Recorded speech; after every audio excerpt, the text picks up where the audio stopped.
It's my fault because I trust too much. My partner just said, I have a lien on the boat. There's no way to buy it. He made a mistake, whatever he did. I don't know if it's illegal.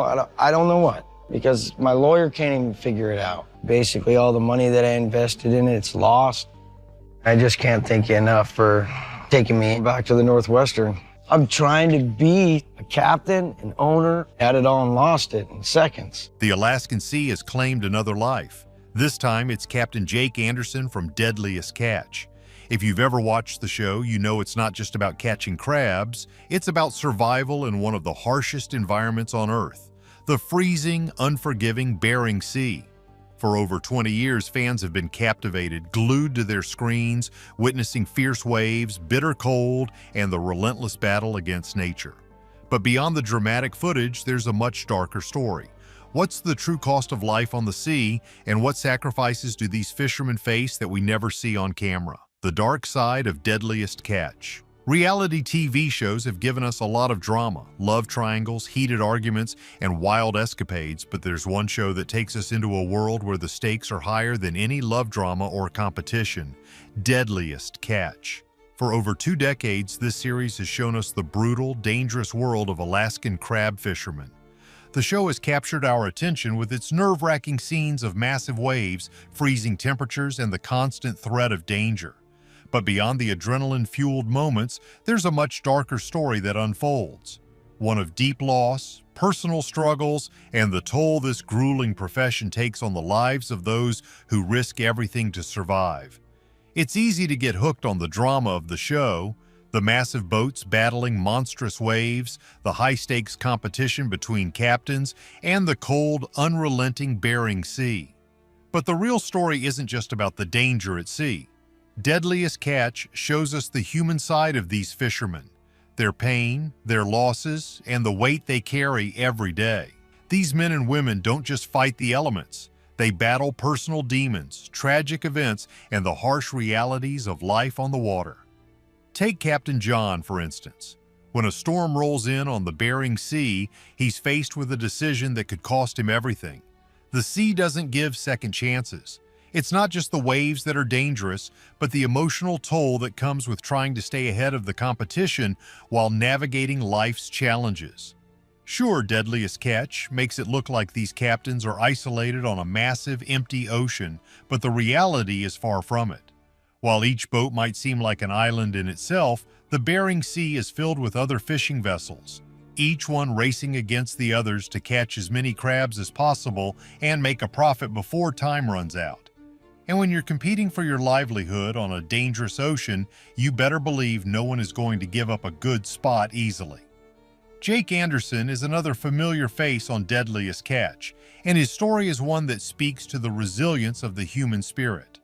On the show, Jake battles the dangers of the sea like everyone else. He's out there fighting the storm, risking his life to catch crabs.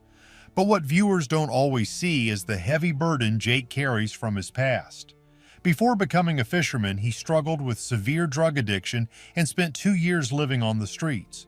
The risk of not making it home is a real fear for Jake, but the dangers he faces on the water are nothing compared to what he's already survived. His personal story is one of overcoming incredible odds, facing demons that could have easily consumed him, but he found a way to push forward. But even after turning his life around, Jake's story didn't get any easier. In the 5th season of Deadliest Catch, Jake faced an unimaginable loss when he learned that his sister had died suddenly. A year later, while out at sea, he got another phone call that would change his life forever. His father had gone missing. The news shook him to his core. It wasn't until later that his father's body was found in a truck, but the pain didn't end there. Imagine getting a call like that while you're already in the middle of one of the most dangerous jobs in the world. Jake's personal journey is an emotional roller coaster that goes far beyond the usual fishing drama. Another shocking twist came when Joshua Tell Warner, a man who appeared on Deadliest Catch in 2009, found his past catching up with him. Warner, a man with a criminal record, joined the show in hopes of becoming a part of the reality TV spotlight. But despite his past as a bank robber, he was given a shot at fame. However, his appearance on Deadliest Catch would ultimately be his undoing. Thanks to the show, Warner was quickly identified by the police, and his time on television ended just as abruptly as it began. In 2010, he was arrested and later sentenced to 9.5 years in prison for his involvement in multiple robberies. His story is a stark reminder of how the past has a way of catching up with us. The fishermen of Deadliest Catch live lives that most of us could never imagine. For them, the stakes are always high and the risks are constant. Every trip could be their last, and every wave could bring with it the end of a career, or worse, a life. But despite all the danger and heartbreak, these men and women continue to put their lives on the line day after day. They do it not for fame or fortune, but for the love of the sea and the drive to survive in one of the most unforgiving environments on Earth. Behind every moment of drama and excitement on Deadliest Catch, there's a deeper story. One of loss, survival, and the unbreakable bond between these men and the ocean. The waves may be crashing and the winds may be howling, but these fishermen continue to push forward, knowing that the sea demands everything, and that's exactly what they're willing to give. Sig Hansen's family legacy. One of the most iconic figures on Deadliest Catch is Captain Sig Hansen, a man who has become synonymous with the show since its debut on April 12, 2005. Sig's journey to the top of the Alaskan crab fishing world didn't start with cameras or reality TV.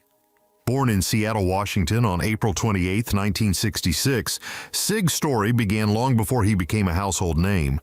At just 14 years old, Sig started working on his family's fishing boat, learning the ropes of the trade from an early age. By the time he was 24, he became the captain of the Northwestern, a position that would make him one of the most recognized figures in the world of Alaskan crab fishing. But while Sig's fame grew, so did the challenges he faced, both on the water and at home. As the leader of the Hansen family, Sig didn't just navigate the dangerous seas, he also had to guide his family through the rough waters of personal and professional struggles. Over the years, Sig has not only mentored younger captains like Jake Anderson and Sean Dwyer, but he's also watched his daughter, Mandy Hansen, step up as part of the next generation of Hansen fishers. Mandy, who now represents the 5th generation of Hansen fishermen, has kept the family tradition alive. She even named her daughter after the sea, a symbol of the unbreakable bond between her family and the ocean they've fished for generations. Now, Sig Hansen, the legendary captain of Deadliest Catch, is about to enter a new chapter of his family's storied legacy. With his daughter Mandy and niece Nina representing the 6th generation of Hansen seafarers, the future of fishing in the Bering Sea is looking bright. Fans have witnessed many high-stakes moments of Sig's life on the show, his heart attack, the emotional losses of close friends, and even his daughter's engagement to deckhand Clark Patterson. But there are some little-known facts about Sig that even die-hard fans might not know. The Hansen family has deep roots in the fishing industry. Sig's grandfather S. Hansen and his father Seeger were pioneers in the Bering Sea. They were the first to fish for opilio crabs, also known as snow crabs, in those icy, treacherous waters. When they arrived in the United States in 1958, they didn't just want to fish, they wanted to change the game. And that's exactly what they did. Their groundbreaking work opened up a whole new season for the entire fleet, allowing boats to fish for opilio crabs, which became a major financial success for Sig and his crew. So when you see Sig out on the Bering Sea, you're looking at someone carrying on a family tradition that changed the course of commercial fishing. But let's not sugarcoat it. Life at sea isn't all smooth sailing.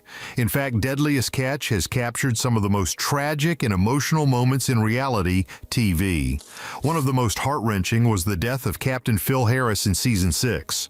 Phil was already struggling with a stroke, but he insisted on continuing to film, knowing how serious his condition was. The crew kept filming even as he was airlifted to a hospital in Anchorage, Alaska. Sadly, after emergency surgery, he passed away from a second brain bleed. It was a heartbreaking moment for the entire Deadliest Catch family, his crew, his friends, and his fans. And it's not just the fishermen who face danger. The production team of Deadliest Catch doesn't have it easy either. They spend up to 5 weeks at a time on the boats, enduring the same harsh conditions as the fishermen. No comfy trailers or warm hotels for them. Instead, they share cramped spaces and dangerous moments on the boat, forming a bond with the crew that's stronger than any reality show camaraderie. These guys are in the trenches together, living, working, and risking it all to capture the true essence of life on the Bering Sea. So, how does Deadliest Catch differ from other reality shows? Well, the fishermen don't have to follow the typical rules about how much they can catch. Normally, commercial fishermen face fines if they don't meet their catch quotas, but not on this show. Without the pressure of quotas, the focus shifts more to the drama of the season rather than the financial side of things. While this might sound like a dream for the crew, it has its downsides too, like the impact it has on market prices for crabs. It's a complicated mix of entertainment, business, and reality. But the dangers go beyond just the crew. The ocean itself is a constant threat, and nature as a way of throwing curveballs. Take the supermoon in 2018, for example. The moon was at its closest point to Earth, creating stronger tidal forces. This made the seas even rougher, a fact that didn't sit well with captains like Jake Anderson and Wild Bill Wachowski. While a supermoon might sound like something you only see in movies, the truth is that Deadliest Catch crews deal with these extreme conditions all the time. And they're not just fighting the waves, they're battling unpredictable weather patterns, sudden storms, and the unrelenting forces of nature that can change everything in an instant. Even the fishing industry is being affected by rising ocean temperatures. As the waters around Alaska warm, crabs are being forced to move to deeper, colder areas. This means fishermen have to go further out to sea, where conditions are even more dangerous. Now, the boats are operating in waters so deep and rough that getting help in an emergency is much harder. And it's not just the fishermen who feel this shift. Deadliest Catch is also adjusting to these new realities. The crew is venturing further into dangerous waters, making the risks of the job even higher than before. While Deadliest Catch highlights the dangers of crab fishing, skeptics believe much of what we see isn't as real as it seems. Is it all as unscripted as it seems, or are there moments staged for drama? As the show captures intense action, it's worth asking, how much of the chaos is really as unpredictable as it looks? Let's dive into the staged realities behind the scenes, crabbing myths, and Deadliest Catch reality. Some fans of Deadliest Catch believe the show might be faking a few of its most intense moments, while others think it captures everything in one take. But what's the real story behind the camera? The truth is, while the most dangerous scenes are filmed in one go, many others are actually reshot until they look perfect. So is it real, or is it all for show? Like most reality TV, Deadliest Catch often cranks up the drama to keep viewers on the edge of their seats. But that doesn't mean everything we see is exactly as it happens, and it gets even more complicated. In the latest season, Alaskan workers made less than $7,000, despite being in the heart of one of the most dangerous jobs on the planet.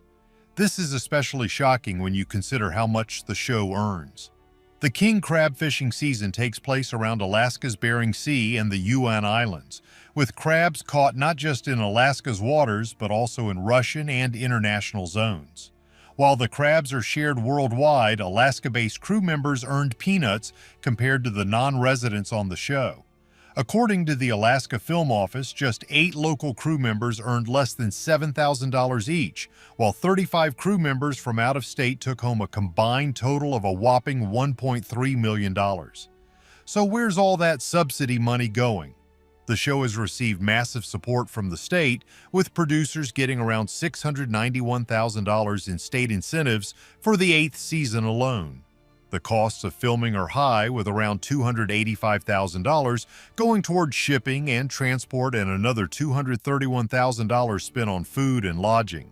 Yet, despite all this support, in the 7th season, Alaska workers made just $44,000, while the non-residents pocketed a staggering $13 million.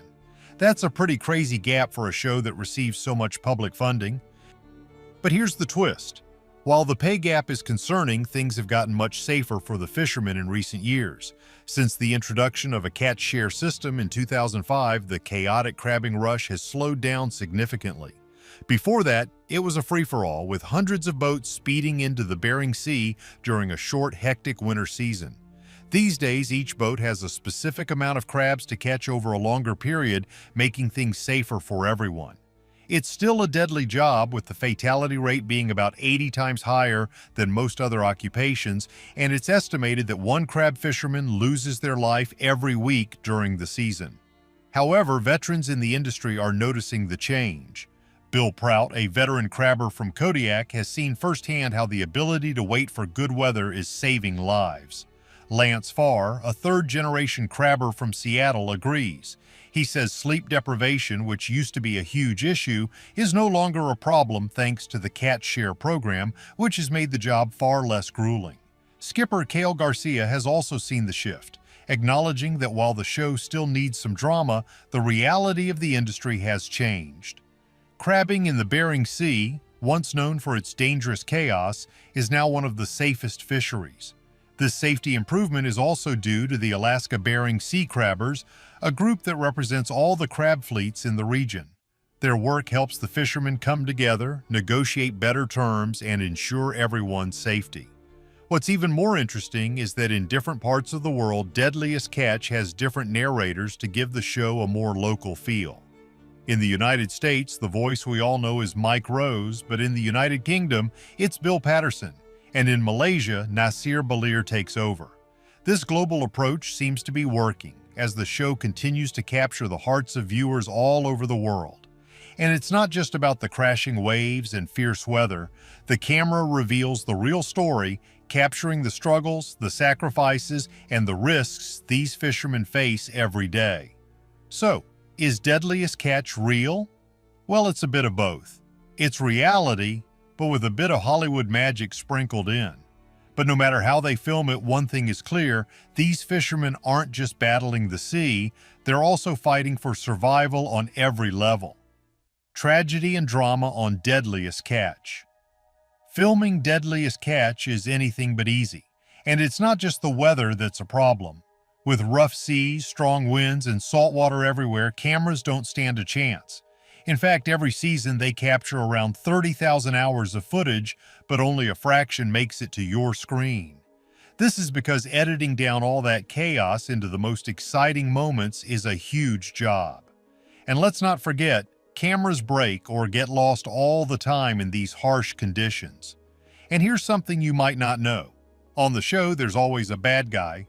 Why? Because drama sells.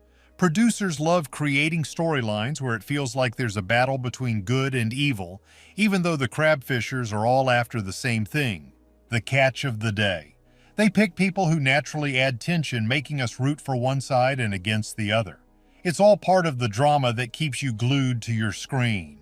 One of the most dramatic twists in the show's history was with the Hillstrand brothers. They went from fan favorites on Deadliest Catch to stars of their own spin-off, Hillstranded, in 2010. But what seemed like a dream gig turned into a nightmare. A mess with editing led to a massive legal battle with the Discovery Channel. This was no small drama. It turned into a $3 million lawsuit.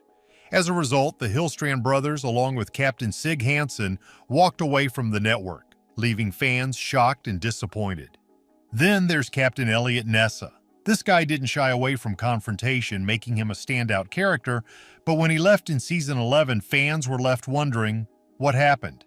It turns out Nessa was fighting an addiction. He checked into rehab and stayed sober for a while, but his battle wasn't over. In 2022, Nessa was arrested for his involvement in a major drug trafficking ring. The man was reportedly dealing heroin, and now he faces a sentence ranging from 5 to 40 years in prison. His story is a harsh reminder that the struggles we see on TV don't always end when the cameras stop rolling, but the drama doesn't stop there. Imagine you're watching the show, and suddenly a director gets shot outside his own home. That's exactly what happened to Joseph McMahon, a director for Deadliest Catch. He went outside to check on a suspicious noise and was shot, with the shooter taking their own life shortly afterward. Talk about a shocking turn of events. Then, of course, there's Nick McGlashan. The Summer Bay fisherman had been in the Bering Sea since he was just 13 years old. But despite his experience, he couldn't escape his addiction. In 2020, at just 33 years old, Nick died from a drug overdose in a Nashville hotel. His family, especially Captain Bill and Nick's sister Lydia, were devastated by the loss. The emotional toll on the crew is real, and it's not just about fishing. And here's another gut-wrenching story, Todd Cutin. In the season 16 finale, it was revealed that Todd had tragically passed away in a fishing accident.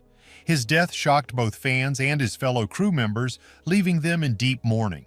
So while the risks of fishing are obvious, there's another hidden danger that doesn't get enough attention: fishing licenses. In Alaska, getting a fishing license is surprisingly easy. It costs about $200 and doesn't require special training, but here's the catch. This is a dangerous job, and not everyone on Deadliest Catch is a seasoned pro. With no training required, it's a risky situation for anyone who isn't prepared for the harsh realities of the sea. The job is tough, and sometimes the risks aren't as obvious as they seem on TV. So what do you think? Would you be able to handle the brutal conditions of the Bering Sea, or would you crack under pressure? And what about the behind-the-scenes drama? Does it add to the thrill, or do you prefer the raw action of the crab fishery? Drop your thoughts below and don't forget to like and subscribe for more. Thanks for watching.